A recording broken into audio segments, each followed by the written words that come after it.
Hello, everyone, and welcome to the podcast, or welcome back. We hope that you got to check out season 1 of our podcast, all about grief. But here we are, a new season. Right. And if you didn't know already, my name's Kelly. My name's Doug. And we are having our first episode come out about advocacy. Right. And we started with grief because grief was universal, something we will all experience or probably already have. But advocacy, although you may not feel it out there, is universal because we all have been advocated for, and we all have the opportunity to advocate for someone else. So I know advocacy is a huge part of your life and your passion and your work, Doug. So why is this going to be a really great season?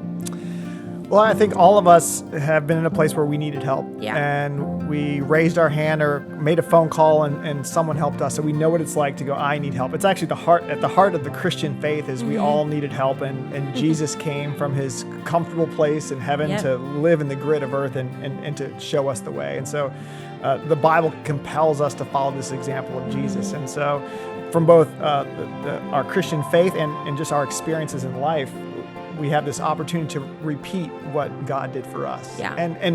And when someone does that for the first time, there's this sense of, this is what I was made to do.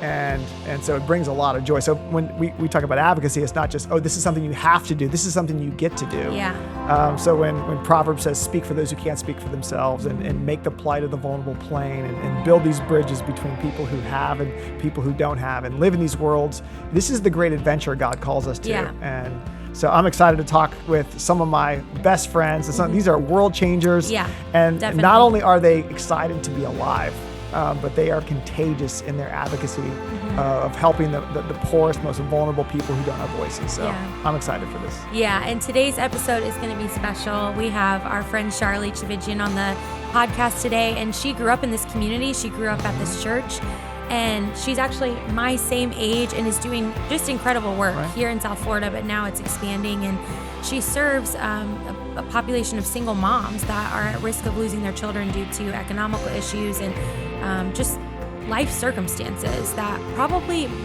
you or I wouldn't have to think about, but because of socioeconomic realities and things that they face that we don't, their circumstances are different. And so she's taken this on because of a burden at a young age. You're going to hear more of her story, and I promise you it's worth the listen. So enjoy this conversation with Charlee. So really excited to have this conversation today with Charlee. She's the CEO and founder of a ministry called EMA and one of the best advocates I know. So Charlee, we are so glad that you're here. We'd love to hear a little bit of your story because we've been talking about advocacy. What does it mean to speak for those who can't speak? And what does it mean to build a bridge so that people with influence can help serve those who don't have a voice? So tell us about that journey for you. It's so good to be here. Thanks for having me. Yeah, I think advocacy goes way back for me. I went to Calvary Christian Academy, was kicked out, went to Westminster Academy, was kicked out. That's its own podcast. Whoa. That's its own Come back for a podcast. bonus episode. So it was when I was 17 years old, I went on a 4-month mission trip with One Hope, which is another organization headquartered here in South Florida, but does work all over the world. And it was getting out of my own day-to-day and being able to see like the real raw needs, both spiritually, materially, of women, children, families in some of the poorest parts of the world. And so I think getting outside of just my own head and being able to come face to face with the real pain points of people began to shape how I see Jesus and experience the Holy Spirit and why we're here and what really matters. And so, and the greatest investment we can ever make in this life is people. Yeah. And so I think that became really apparent to me during that time while I was in Africa. And I came back and was very excited. I wanted to be a missionary. I wanted to live in South Africa. I wanted to start a maternity home. I started meeting with all these pastors at 17 and said, help me do this. And they were like, go to college and you have a lot more to learn before you jump right in. So that's really the origin story of how I was introduced into just the theme of advocacy. Okay. And so then on the journey now, you're going to college and you're exploring this calling, this burden that God's given you in your interaction with the poor and those who don't have a voice. So how does that translate from Africa to the U.S. to a college? Yeah. I think for me, it was really being able to see the needs of women and children in some of our inner city communities here that I thought only existed in some of the poorest parts of the country. And that's just not true. Yeah. That we can only be impactful and effective if you were overseas. And it was an internship that I took here at Calvary under 𝘾𝙃𝘼𝙍𝙍𝙍, working, starting a ministry called Mom's Life at the time that was serving moms and children who are vulnerable and susceptible to just a lot of the pain points of our community. And that was a paradigm shift for me to be able to know that your calling isn't just specific to a geographical area, but it is to a people group. And so to be able to experience that and learn how to identify what the pain points are and what matters right here in our community was a huge opportunity for me to think and reimagine what calling could look like to this people group. So put us in the room, like in a conversation where you're meeting with a mom who's vulnerable, and you're learning about a whole new world. I mean, you grew up in a family that's influential, that has resources, that's connected, and now you're talking to a woman who has none of those things. Like, what was that conversation like? What did it do in your heart? Yeah. Well, when I studied at Liberty University, and when I was living in Lynchburg, Virginia for those few years, I really wanted to keep and continue the ministry of Mom's Life that was birthed in my heart here and then do it up there. And so how we did that is we went door to door in some of the poorest neighborhoods and communities that we could find, which is not safe. Yeah. I don't recommend it anymore. Did you tell your parents you were doing that? I did, and tell my parents, and I invited a bunch of friends. So a bunch of girls were in these neighborhoods going door to door, and we're like wanting to just meet young moms. At the time, we had really identified teenage moms. And so that was about 3 years of us doing that every Saturday, going door to door, knocking on in these neighborhoods and just saying, basically we were building a mentoring support group. So we had pizza and we gave out diapers and we tried to teach a lesson, but it was so much more about relationship and living in really close proximity with people that were hurting and with people that were marginalized and disenfranchised and really on the outskirts of our community. And so for those 3 years, just learning and being a student of their lived experiences and realities and things that I haven't experienced and lived through. And that was some of the most formative years of my life, moving into the space of advocacy, because we want to enter into these spaces and we think we have the answers. But we first have to have this posture of learning and ask the questions and seek to understand what the needs are of the community. And so, and the needs were all over the map, and I'm still learning. But I think spending those 3 to 4 years of being a student first really set us up for sustainability long term. Can you identify a time where you didn't just learn here, but your heart was broken? Was there a certain conversation you had where you're just like, oh? Yeah, one of the women, did they like mark you where you're just like, wow, this is for her? Like, yeah, I think one of the first moms I ever advocated for was 16 years old. She was pregnant with her first, and we came alongside of her and her best friend, who also had a 2-year-old at the time. I think she was 17 or 18. And we came along this mom and we threw her the baby shower and, she was being raised by a neighbor and had no family herself. So we came alongside this mom, really took her under our wing. And remind you, we were 20 years old ourselves. So it was very like peer to peer. And she had her baby and the baby passed away. The baby died a few weeks old due to SIDS. And I just remember the grief that she experienced and walked through, broke our heart that she had no one. She had no one. She didn't have a friend. She didn't have a auntie. She didn't have a coworker, boss that was going to come alongside of her. And that broke my heart of how people walk through some of the hardest seasons of their life in isolation and the damage that can do to you long term. So that was something that really moved me into that space of just the importance of building relationship with people. And to your point, Doug, like building bridges and how to do that well. Yeah, it's like you can't do advocacy at arm's length. You know, I mean, the gospel teaches us anything, and Jesus came from heaven to earth to live in this space, to know what it feels like to be human. Yeah. And so you go on from college, and now, like, what's the next step as you're being shaped? So you get kicked out of a school, you go to Africa, you know, kicked out of the country. These are like the 7 things to become an advocate. Yeah. You go door to door in unsafe neighborhoods. You bring your friends with you. So far, so good. So what's next? Yeah. So then I met my husband. I got married. Where'd you meet him? Just joking. I'm still looking. So. That's another podcast. Oh, I have to go to Liberty. He's Canadian. You might have to go to Canada. Oh, okay. Canada. Yeah. So Okay. him and I decided to move back here to South Florida and really went through a discernment season of just vocationally what's next for us. And so EMA was kind of my nights and weekends side hustle project. Okay. And it wasn't until I graduated college that we decided to launch it as a 501c3, as a nonprofit organization. So we moved down here, and the ministry transferred down here, but it looked different. So I want to say I spent another 2 years trying to recreate EMA, what we had built up north, bring it down here, and it was really hard. And so at times you feel like we were doing all these inner city mentoring groups and meeting with all these moms and having all these supporting programs, and what was really changing was the big question. Yeah. And if we were being really honest with ourselves, I think we were doing good work, but most days it felt like you were spinning your wheels in mud. Yeah. And so this desire to see sustainable change began to bubble up in and over in my heart and soul.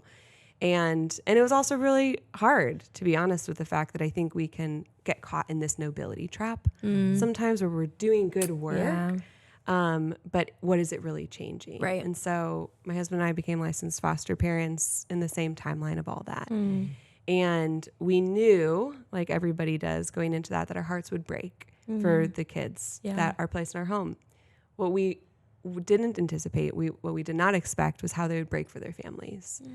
And so it was kind of like this moment where all the stars aligned for our work and for this passion that God had birthed in me for vulnerable mothers and children, where we looked at the moms that we had been serving and the number of them that kept their families together despite the many challenges and barriers that they experienced. And it was this big aha moment and this big idea that what if we can connect women to a caring community, to support, to one person that's going to walk with her, the difference that makes. And so in working with the moms of the children that were placed in our home, it was the same demographic, the same mom that was in crisis, but without that person that's going to walk with them. Yeah. So this is beginning to form, because I think this is an important idea. A lot of people, they get caught in what you call the nobility trap. I'm going to do good things. I want to do the right things. It makes me feel good. And it's this sense of mission and calling, but they're not thinking about, is this working? How effective is it? Who else do I need? Is this actually serving anyone? How do I tell the story? Like Right. all of those things. So now, and again, you're connected to a lot of people who can help coach you, support you. You've got a lot of mentors in the nonprofit world.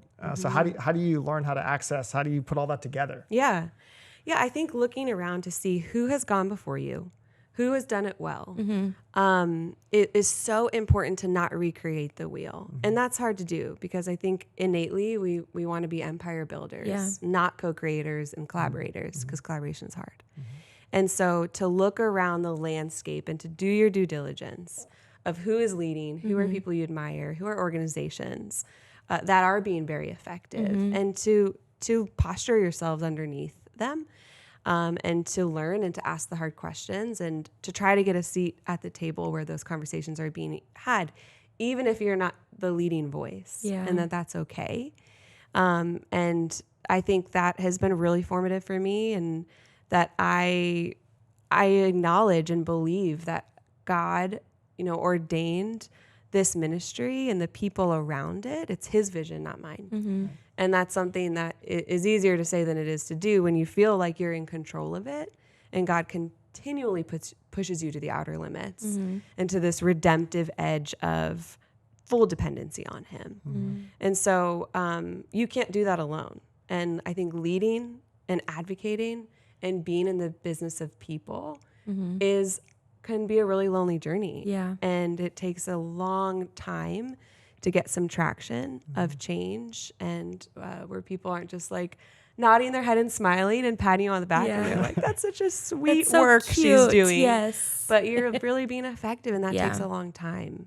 So anyway. Yeah, it shifts from that's so sweet to I want to be part of that. Yeah. Like I want in because I see that you're actually doing that, which is where EMA is very much today. So from this like formative stage and you being a foster parent and being an advocate on the other side for the child and seeing the pain of the family, now you've built this ministry that's really not only impacting our community here in South Florida, but it's growing and it's all over the U.S. So talk about what EMA is today, what do you provide?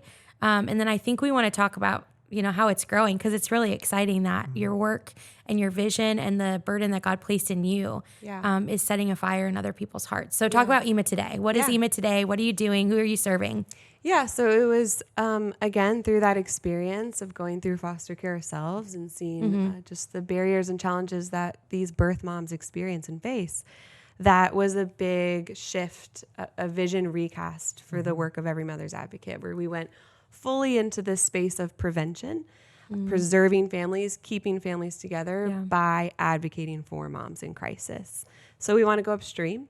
And we want to look at some of the root causes of why are there so many kids in foster care? Yeah. Why are they being pulled from their homes? And how many of those removals could be prevented? And so data shows us, and a lot of research that's gone into it, is about 7 out of 10 kids in foster care right now around our country are there for a reason that could have been prevented. Wow. And if you're in this space long enough, you could affirm that 100% of just your own experiences of seeing, man, if that family had gotten that type of support or resource or stability or community around them sooner, could that mom and could that child still be together? So we wrap around moms with advocacy. So we train and equip women from local churches all around the country to journey with one mom through her crisis and towards stability. And that flows from a place of understanding what being advocated for it feels like and how that changes. Like, we are all at this table today because someone somewhere advocated for us, and we can pinpoint those people. And so for the ones that don't have that relationship, that person that's going to be in their corner, that's going to just be the hands and feet of Jesus and show them what it means to be in true relationship with someone feels like. Yeah, I think when you tap into that for the ordinary person, just thinking, how can I think of the time in my life or times in my life where someone advocated for me? They got me into a college. They got me a job. They helped me to meet this person. We could probably, every person can line up those things. And you just go, imagine if you had none of that in your life. Take all of that away. Where would you be? And that is sort of like, that's part of building the bridge, is getting people to go, I've never even thought about how much I've been helped and what it would be like if I never received help. So how have you seen the aha moments go off as you've spoken to individuals, to groups? Because you're building a group of advocates now. Tell me about that process. Yeah, well, I think it's important to note that when we think about advocacy, sometimes we think of these like great historical influential leaders. Yeah, of course. Over the period of time. It's Martin Luther King, it's the Rosa Parks. And that, like, this topic of advocacy, I think can be really intimidating. But if we get granular and we ask a room full of 100 people, who's someone that advocated for you, they're not going to think of that great distant historical figure. Right. They're going to think of the coach, the boss, the mom, the friend that came alongside them, that got them that job, that got them that opportunity, and it was this one relationship. So it's inviting a large community of people into that story that you matter, your advocacy matters. You don't have to lead a movement. You have to invest into one person. And that how that can change the trajectories and have that cascading effect on communities, on families, on generations. And that's the truth, like that we get to live out that truth in love. And it's worth it. Your 2 hours a week, your 3 hours a week is more than worth it. Yeah, I mean, that is such a powerful, simple idea. And that's part of what makes it scalable. There's certain organizations and ministries that it's so complex, and to scale it down, or to simplify it down to your advocacy is follow one woman, a couple of hours a week, be her voice. So how have you seen that spread? So it started down here in South Florida. So where is it now? So we're in 8 cities around the country now, projecting to be in 10 by the end of this year. And past that, we believe that God is just going to do what only God can do and put us in the right places where we're wanted and where we're needed. So we've created the EMA program from the beginning with scalability in mind, how we design the program so that it's very plug and play, that it can be repeated in any city that we go to. So we actually train and equip local nonprofits to operate their EMA program. So they own it, they run it, but then we have just kind of the model that we train and equip them to do. So that's really, in terms of scalability on the organizational side, that's how we're growing right now. And it requires a lot of people, and it's run on and built on the backs of volunteers. Wow. And that's hard to do, is to get people to invest their time, resources, energy, influence into this work. And so we've had many conversations with people that are like, it's not scalable. Like, you just need to pay people to do it. And we reject that. And we see the body of Christ all across this country and world sitting in the pews looking for innovative ways and on-ramps to put their influence to good work. And like, here's a way. Yeah. Go do it. So. Yeah, one of the hardest bridges to build is between the church and the social service system of the world. It's just intimidating. It's because it's either unknown or it's bureaucratic or there's so many fears. So you've done something so brilliant to create this very safe space for these two groups of people to meet and interact and do life together, and then that familiarity, it creates a touch point that creates a burden that's contagious, and that's what I've watched happen. Yeah, it's absolutely. an amazing thing to see. Yeah, and it's. I think it would, in ways, be easier to just raise money and pay a bunch of caseworkers to do this work. And yet there is an invitation at the table that Scripture is so clear in directing us to care for, to advocate for, to like be inching towards the margins of our community, and how that changes. So one of our core values at EMA is that advocacy inspires change. Yeah. And it's not just that it inspires change in those that we get to advocate for, which we get to advocate for. It inspires change in us. Yeah. And I feel like the moms that I have had the privilege of working with over the year have done more for me than we could ever really do for them.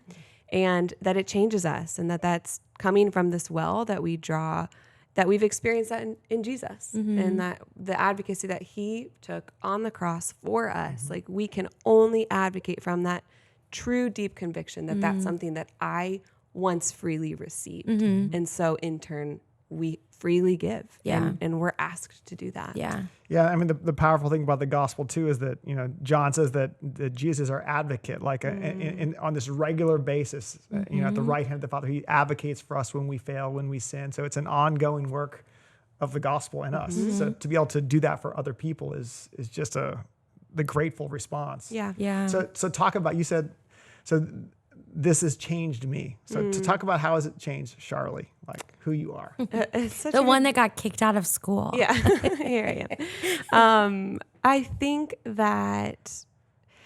it's just been the overarching theme of advocacy in my life has consistently brought me back to, my great-grandfather once said this, and it's something that always resonated with me, that the ground at the foot of the cross is level.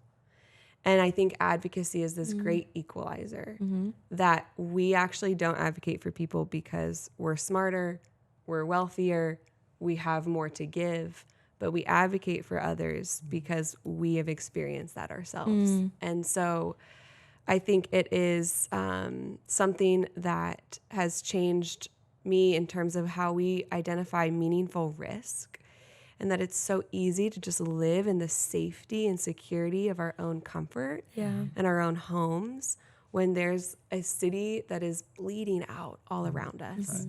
And so it's the challenge, it's the great challenge to the church. And so I think the church sometimes gets a bad rep, that we're asleep at the wheel and we're lazy, and you could argue all those things. And the church is also in many ways on fire and really changing and reshaping and reimagining communities and how we build bridges with those that we serve. And so it's changed me in that it has just always pushed me again to this redemptive edge of like, take the meaningful risk and invest in that person and give to that organization and spend your time in every person at the table has something to give. And so it's the great equalizer. It's the thing that says, man, I've done nothing to deserve God's advocacy for me. And so if I receive that truth and that's changed me and that's formed me into who I am today, you can't help but let it overflow into how you now advocate for others. Yeah. Okay, so now I got another curious question. You talk about like all the stuff that's happening in you and so take us to like an ordinary volunteer, someone who just like signs up on the EMA website or shows up and goes, okay, I'm sort of scared. I heard this announcement. Here I am. Like, tell us about one of those volunteers and how they got it. Yeah. Because you can tell when someone gets it. It's like that moment you see it in their eyes, like, okay, they got it. Yeah. That's a great question. I think that a lot of the women that sign up to do this have somewhat of their own lived experience, right? So it's coming from a place of, I know what that feels like. Yeah. I know what that feels like to lose someone. I know what it feels like to be scared if my kids are going to be removed. I know what it feels like to not know if I can pay my bills next month, where you've experienced the deep vulnerabilities of just being human or being a woman or being a mom. So a lot of our community sign up from that place of, I know what that feels like, and how an advocate and someone that came alongside me that championed me changed my life. Okay. Yeah. And so they step into it from that experience. Also, a lot of foster and adoptive moms who share in the experience of having your heart broken for this family of this child that you've come to know and love, that God has assigned to you in this season. And so it's cool to see God continue to just write the whole story, and that continuity of care is real. That when we talk as the church of caring people from the womb to the tomb, that we're doing that, and we're doing it in a way that's really holistic. And so, I think there's those light bulb moments, there's aha moments where you don't want to waste your life and your days, but you want it to matter, and you want to leave your legacy and your imprint on the community around you. I actually got to hear one of your volunteers' stories because she goes to our church, and she's the most wonderful woman, and she doesn't have any kids at home and is in her 50s, and she heard about EMA from a time we talked about it in one of our church services, and so she got trained to be an advocate and had her first mom, and I can't tell you how explosive her joy was. And the situation didn't even turn out how you would have hoped. But she said she gained more, like you were saying, from being an advocate than the mom may have. Yeah. God taught her so much about the fact that she's not in control. Yeah. By being just an advocate for someone else, just to be available, just to be a support. And so she told me, I can't wait for my next mom. I cannot wait to walk with the next girl. I cannot wait. So to see that contagious spirit in her, like, you know, the work is good, even if the outcomes you can't control, something's happening in the relationship on both ends probably. Right. So it was really cool to witness that, knowing what you guys are doing, and then to see it in the volunteer. I've never gotten to meet a mom, but I've gotten to meet a volunteer. So if the volunteer feels that way, I can imagine moms are feeling loved and supported too. So yeah, and it's such a great call out, Kelly, because that's something we really harp on in our training of how we onboard people into this work. That is the body of Christ, to say it is not our job to fix people. Yep. Like, scripture is very clear. It is, we get to plant seeds. It's God who waters and grows. Yeah. So if you believe that, then when you enter into these relationships with very broken systems and people who are building broken systems and organizations, it's like broken people building broken things. And that's why we like gaze our eyes to eternity. I can't wait for just the wholeness of what God has for us in this next life. But while we're here, that we are released from having to change people, and that we find great freedom in that, and that's like God's grace on top of grace on top of grace, that we actually are just free to love people and let that be enough. Like, we are not fixing, people are not problems to be solved, but they're people to be loved. That's something we shout from the rooftops, and that's just a drum we beat in this work. Yeah, I think that was so evident when I visited the EMA Center in North Lauderdale. Just the exuding joy of your staff and your volunteers, and just the things that I observed while I was there, and just the smiles, the hugs, we're so glad you're here. That was very, very genuine. Yeah. And because you're not trying to control the outcome. You're just trying to love in Jesus' name. It's just radical hospitality. Yeah. Yeah. So good. Now, I want to ask you, you were young when you first experienced this thing that broke your heart. First of all, for the record, she's still young, and so are you. Well, I I'm know 32. we're the same age. So we're super young. Yeah. We're really young, everybody. 32 is the new 22. So here we are. How old are you, Doug? I'm older He's than that. 34. Yeah. Yeah. He buzzes his head for fun. That's Exactly. Anyways, when you were younger than you are now, you experienced this thing. It broke your heart. It moved you to want to do something. There are people who have lived their whole life and have let their hearts be broken, but not moved to do anything, probably because of fear or because of inconvenience or that thing that you already mentioned, which is comfort. It's the biggest enemy. But if today somebody's listening and they're like, I can't take it anymore. I have to do something about this thing that I witnessed, this thing that I saw. What would you say to like take that first step to be an advocate? If it's not even for a single mom, it's just something that was wrong that you want to help or a person you want to love. What would you say to that person? Yeah, I think whatever that thing is that makes your heart tick and like that catches your eye, you do this, you double click on it, whatever that is. There's a lot of good work happening. So again, I think we hear on the news, a bunch of doomsday information constantly. And one of my favorite parts of my job is now getting to travel around the country and meet with leaders that are changing their communities and changing so many lives. And so, first of all, who is already out there and what are they doing? Do your research. Calvary is a great example of there's 101 ways that you could get involved right now. And I think a few years ago, you guys did that big push of just do something. Small things lead to big things over a sustained period of time. And so don't undersell or discredit what that small step looks like, and start somewhere. Start small, and to not continue pushing it off through the approach of complacency or thinking that other people have it, because I could speak on behalf of many nonprofit leaders and church leaders around the country that say we need more people. Yeah. There's a people shortage. We all need more people. Yeah. The harvest is plentiful. The labors are few. Right. That was prophetic, and it is true, and we're living in it. Yeah. So we need you. God needs us. Well, I guess he doesn't need us. He chooses us, and he wants us, and he's inviting us into that. But there's a space for you in any nonprofit that you would want to work with. And specifically for the work that EMA is doing, I want to make space to just talk a little bit about what the landscape of your work looks like. Like, what are you up against, obviously, in our own community, but maybe even talking about just in our country, what you see as you're talking to people doing similar work, as people are inviting you into their city. Because if people want to be a part, is there a need? It's a big yes, right? I mean, I would think there is, but what is the state of this community that you're serving right now? Yeah. So in Broward County, we're seeing poverty is a huge issue that we're up against. The housing crisis is massive. I read some research recently that was done locally that about 50% of our community right now is either under the poverty line or the working poor class. So half of our community are living paycheck to paycheck and struggling to make ends meet.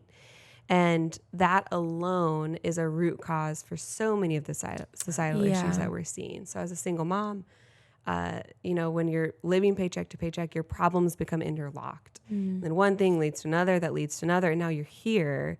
And for EMA, we intercede and interact with mom once she's in this momentary crisis. But you track it back to, she had to replace her tires on her car, and it put her back. So it has this cyclical effect, if you will.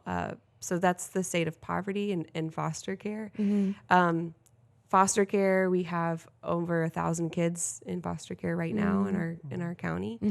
The good news is we've seen a decrease of the number of children entering into foster care in the last 3 years, about 17%. Wow. And we have less kids in foster care today than we've had in the last decade. Wow. by over 37%. So keep going. Right. God's winning. Yeah. It's working. And we need people to stand in the gap on all the different spaces throughout our community. So poverty, foster care, single parenting, the housing crisis is astronomical, and we can fix it with the resources in the ecosystem that exists right here in our church. That's awesome. And we're going to put information about EMA and about other organizations that do similar work, maybe partners of yours around the country. If you're hearing this and you're like, I want to get involved and do this, check out our show notes. There's a lot of ways that you can get involved. One more question I had, and then I'll throw it to Doug to close. But I'm thinking about Charlee that was in South Africa, because I know I've traveled to different countries and I still think about the things that I saw that still break my heart. But like you said, I'm not called to be there, at least right now in my life, to go help with that. So how did you reconcile what you did see and witness and experience in South Africa and take your ministry here? Like, do you still think about that season? Do you still think about that community? Where's that at in your heart? Yeah, I think God will bring EMA back to Africa in ways he's promised me that.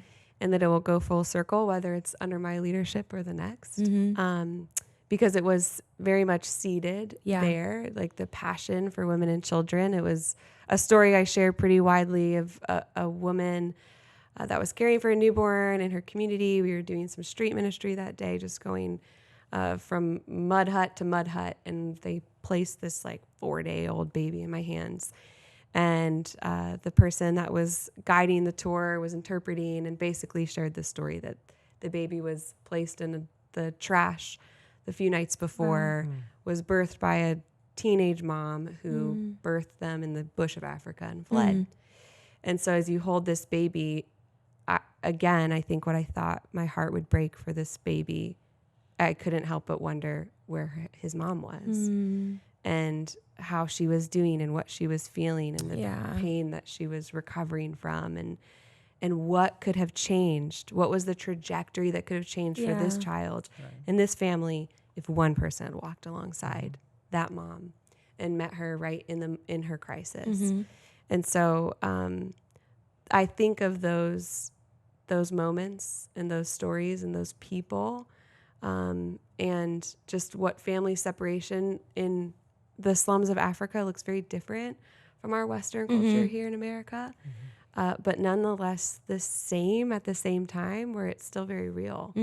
And so, I believe that God is going to do some incredible work through EMA, and not EMA alone, but through a multitude of partners and churches and people that have collectively come together and want to share in the impact of what does it look like for us to keep as many families together as possible by advocating for moms. I love that. That's exciting. I can't wait to see EMA Africa. So EMA Africa. I'll be watching. You heard it here first. I'll be an advocate, go to Africa for a little bit.